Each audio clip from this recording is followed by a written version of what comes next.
Hello everyone, my name is David Gryn. I'm the Director of Artprojx and I'm programming the art video program here for Art Basel Miami Beach. And I'm here with Jesper, who is an artist in the program tonight, and he also is showing with James Cohan Gallery and Nikolai Wallner Gallery here at the fair. Ever since I first saw his trilogy, It Will All End in Tears, in about 2006, I've been a big fan of his work. And when I was asked who I would like to interview for this program, I couldn't think of anyone I'd rather interview, just to know he's here, just because actually I love his work, I like him, I love him, and I'd rather interview an artist that I am proud to be with. But his work will speak for itself. We're going to show an extract shortly. And there's the program tonight at the New World Symphony Centre. So if you come, you'll see it as I've programmed it for the art fair, and I'll talk more about that. I would say Jesper now is my benchmark of what I think of as a great artist and someone who makes great art. And that is quite I don't know if anyone was in the talk before and there was definitions of art making. I try not to define it. I'd rather you watch it and I'd rather you see it, because to me art is when it speaks a language of its own. And Jesper does that for me. His work is art that I can be with, look at, and I don't need meaning. So the idea of giving a talk about it is slightly disconcerting, but on the other hand, he's a great artist, so you're going to hear something interesting. I title this talk The Poetics of Enchantment, as my whole thinking about the program I was going to do was led by the word poetics. And when I knew I was going to be talking to Jesper, I kind of thought about what his work does for me, and I guess it enchants me. And I think we'll give you a little clip now of his work. It's about 4 minutes. It's from The Sirens of Chrome, and it's an extract. So you'll see the full thing tonight, and I look forward to seeing you all there later, but we'll carry on after that.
I am, from my own personal point of view, I'm always drawn by sound. Sound leads my vision.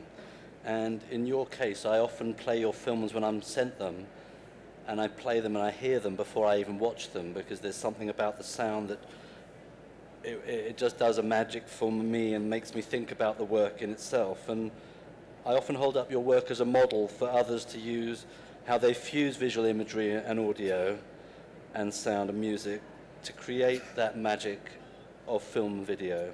What role does it play for you, sound and music? Well, I don't know if this is...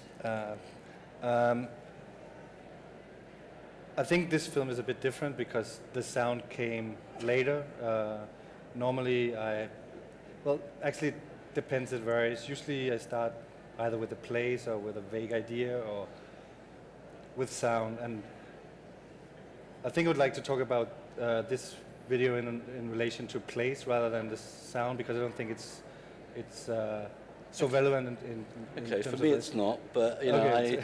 I hear it still, and one of the things I loved about it when I thought about it was that. But okay, so about the place.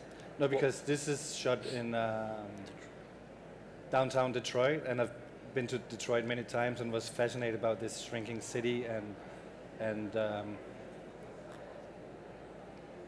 had a show there, and eventually wanted to shoot a film there, do a project there. And I found this old cinema turned parking structure, which I mean, it's very well known, but it really intrigued me.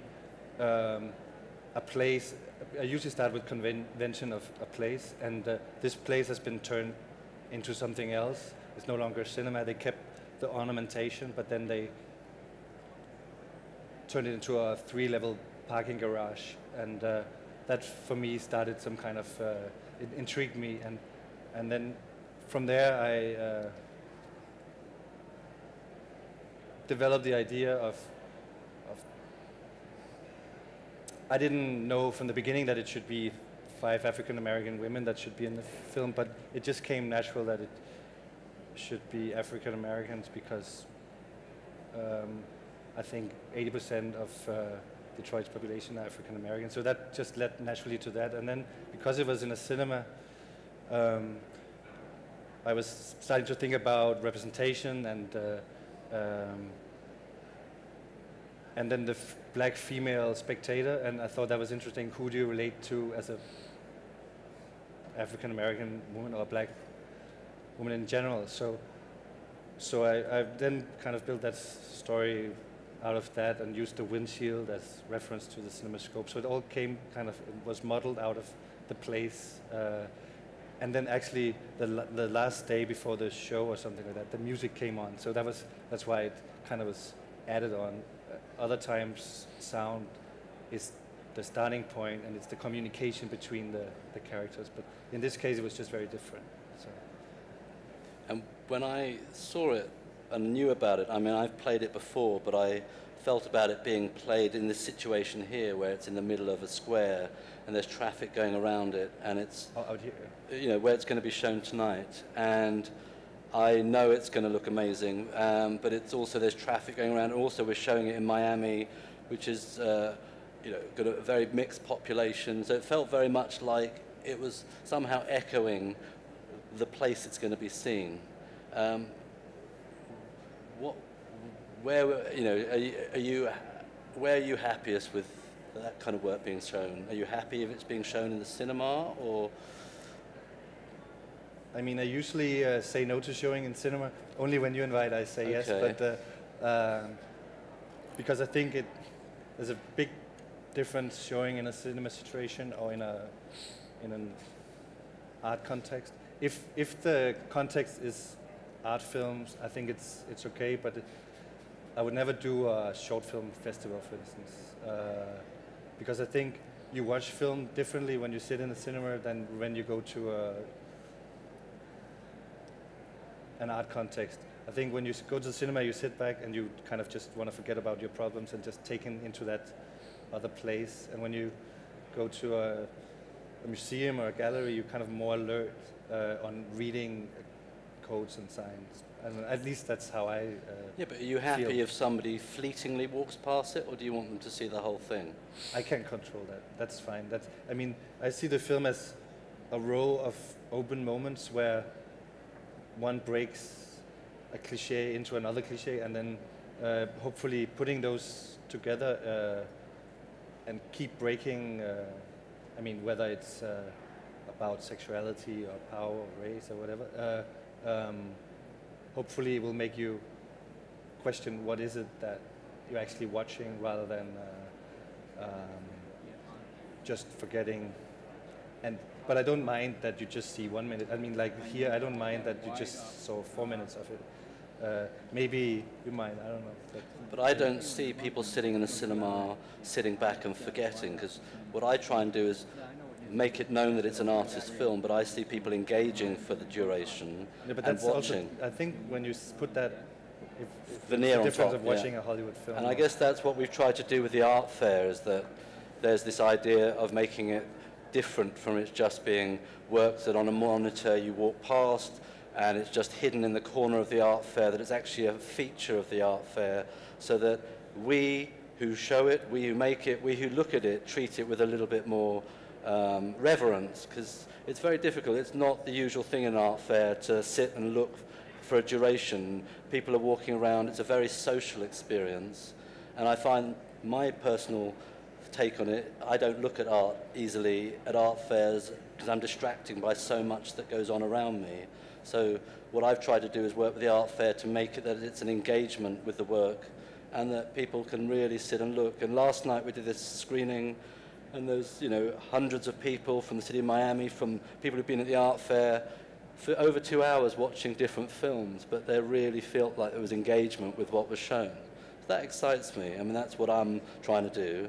And I know, you know, your work works that way. I mean, there's a question then that takes that to the next discussion of, you know, there's that strange line between Hollywood or even art house film and film video made by artists. And it's a question I'm often asked for my work with artists. But what would you say is the difference to you? Well, first of all, you have integrities in some way when you work as an artist that you don't have if you work as a film director, because it's a different kind of industry and you have to think of the market much more. Of course, there's an art market, and but as a starting point, I feel, at least I believe, I have some kind of integrity. I don't have 7 producers that's telling me, can't say that on TV, or you can't do. So first of all, you have that kind of freedom. Then I think I use the language. It looks like, I mean, I don't have budget but it kind of assimilates cinema, and it works with the codes and the conventions of cinema. So once you look at it,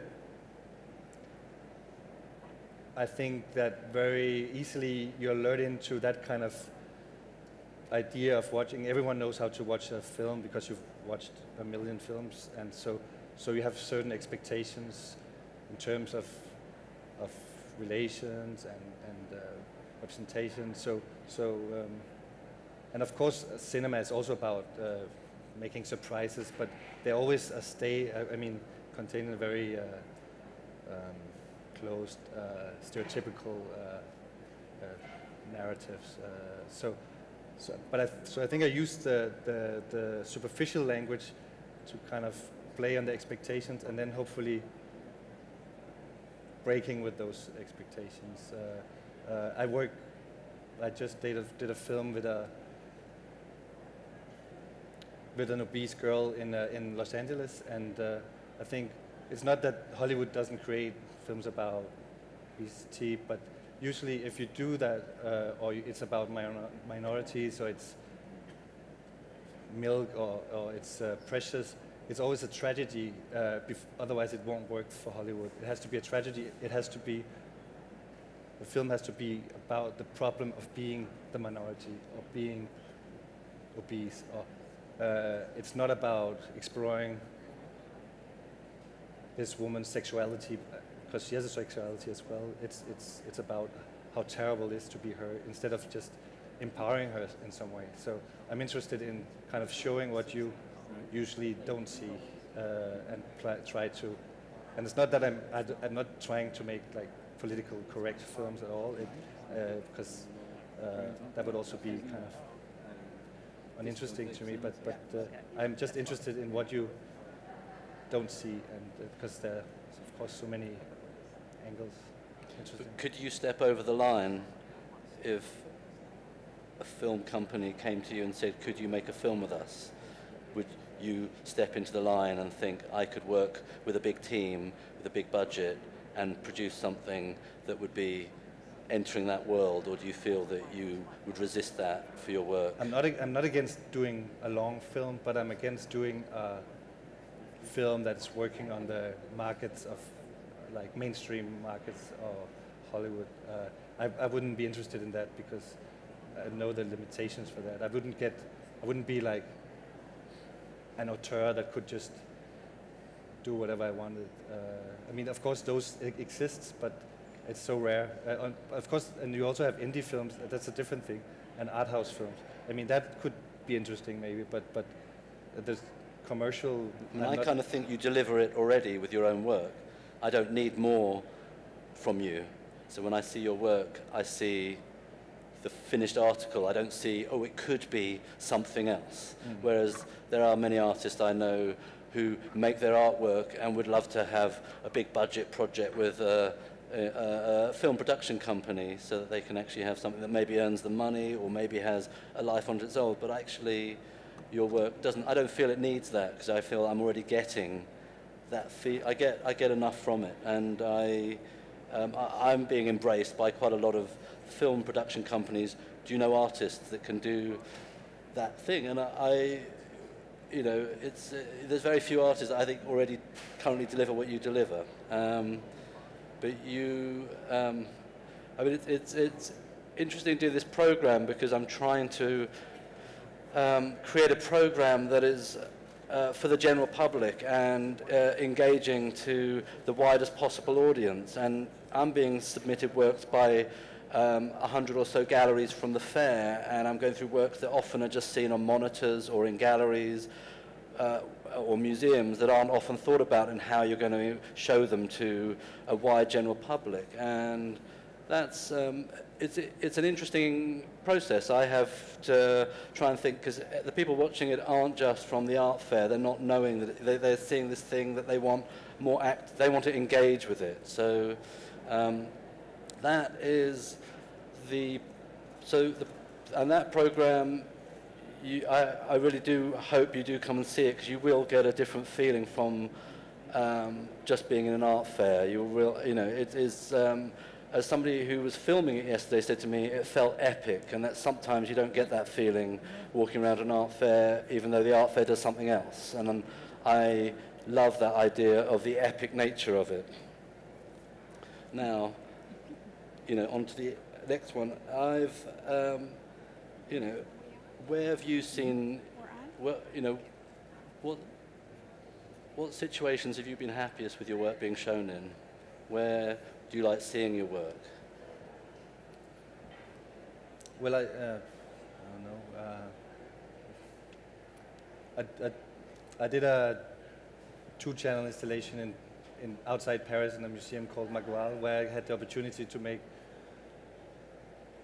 2 screens opposed to each other, 20 meters wide and 5 meters high, and 20 meters in between, and we're playing on the idea of the stereorama and the marorama, like pre-cinema, where you actually could have the feeling of traveling through space.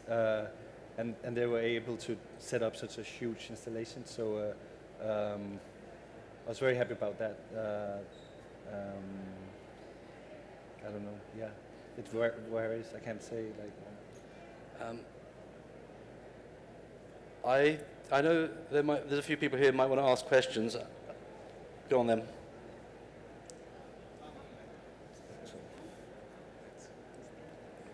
Yeah, I think your work has an amazing sense of poetry, of connection between people, and especially your earlier work, kind of, not the very earliest, but the trilogy and other stuff that felt very personal. You had this kind of very, you know, a sense almost of a dream world where there are these magical connections, and music is often plays a strong role in that. But I'm interested in the fact that you found a way to structure these, you know, short pieces that are very satisfying, but it seems like they're satisfying because they are focused on this sort of eerie connection that between people, and sometimes you're doing it through music, sometimes you do it through a kind of a narrative of pursuit, like in the whistling piece. I mean, I guess I'm just curious, how did you come upon that as a way to make an art film? Because it is a very inviting and enchanting structure. And I think it works because you're drawn into this, you know, the peculiar connections that people have, and it seems like you're getting into almost a, you know, the emotional core of something.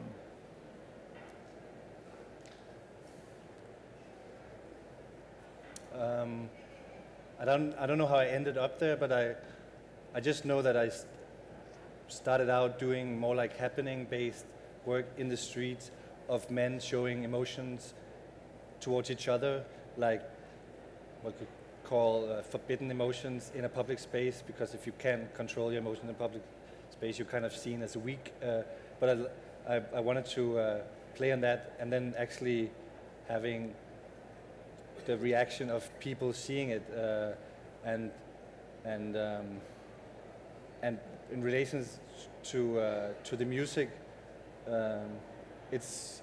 I'm very interested in the way music is used in cinema, how it is used to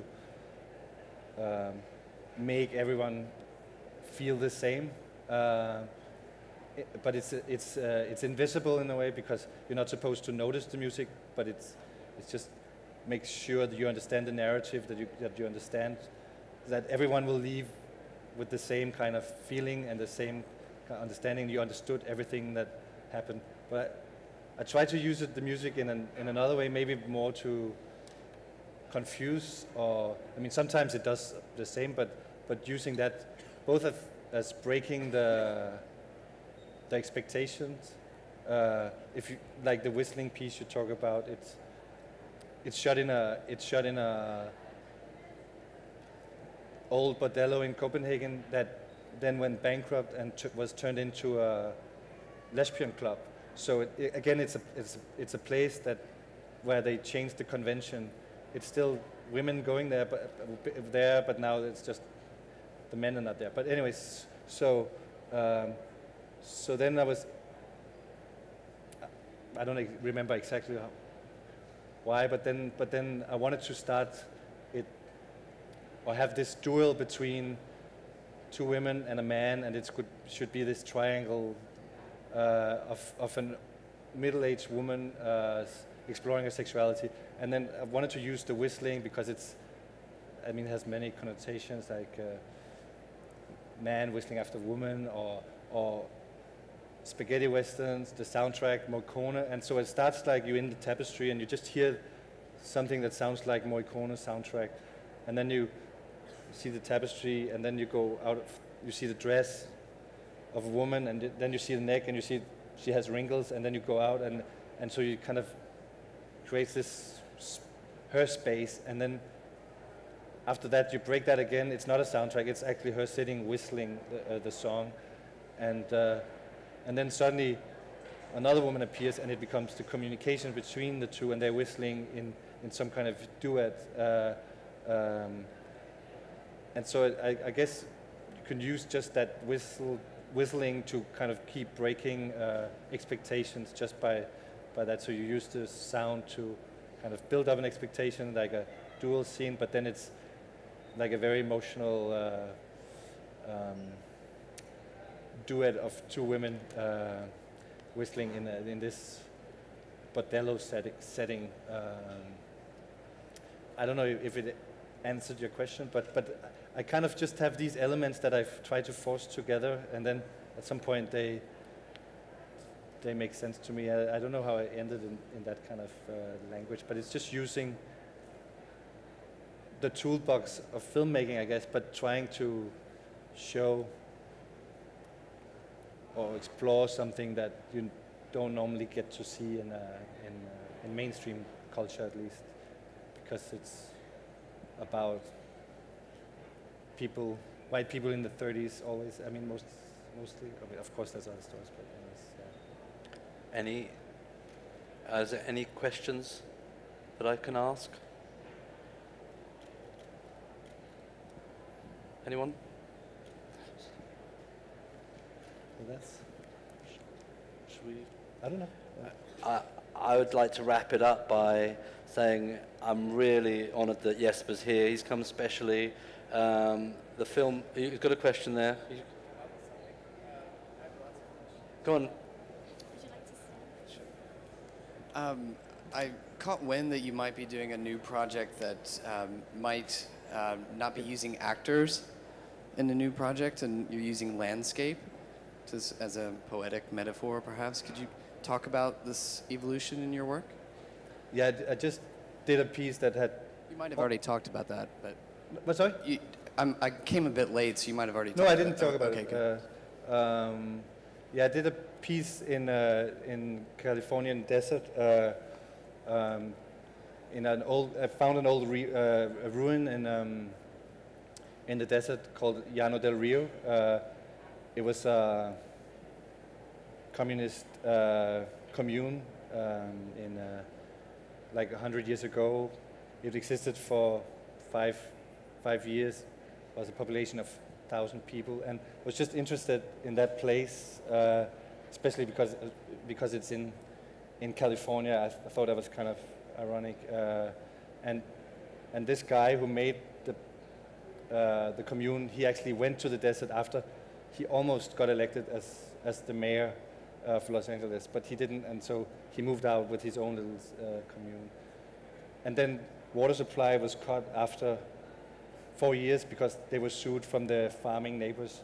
I don't know if it was for political reasons or if it was just because they were consuming a lot of water, but I was just interested in that thing because it's a place that never happened, but it's also a place that in a way never was. So it's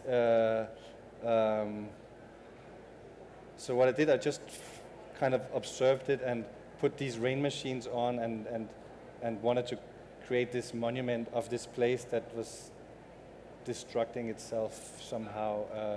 And eventually there's one character for maybe, I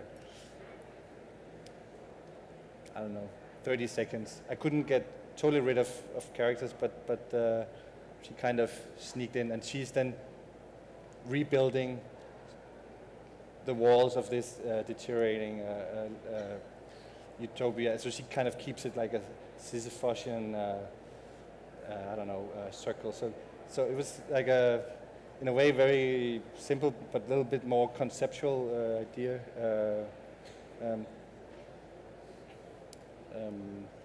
But I don't know if it was that piece that you were thinking about. I think it sounds like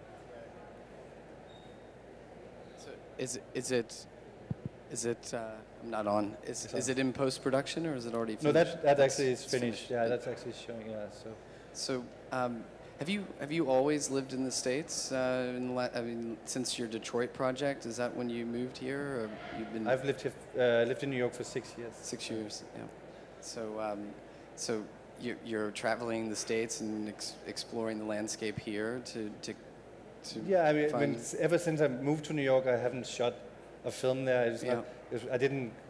I shot one before, and then I think half a year later I moved, and then yeah, I've been interested in. I've shot in Los Angeles, Detroit, and then, but also in Europe, in Paris, and it depends on the idea, and so yeah. So it's I don't want to take up too much time. It's great hearing from you. If there's no other questions, anybody else? We've got the art video section is in the middle of the art fair. There's the screening program tonight from 8 o'clock, 9 o'clock. Tomorrow, again, 8, 9, and 10. And from 6 till 6 in the morning on Saturday on the New World Symphony Centre, a Ragnar Kjartansson piece, which will be amazing to see how that works. And here we've got a book that I've been asked to tell you about. It's for sale over there if you wanted that, and Jesper will sign your copy if you buy it from there. Thank you all for coming. Thank you. Yes.